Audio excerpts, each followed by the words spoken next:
الذين يذكرون الله قياما وقعودا وعلى جنوبهم ويتفكرون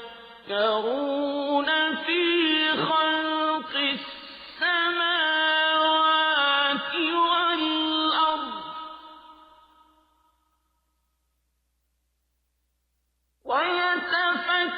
ويتفكرون في خلق السماوات والأرض ربنا ما خلقت هذا باطلا سبحانك فقنا عذاب النار۔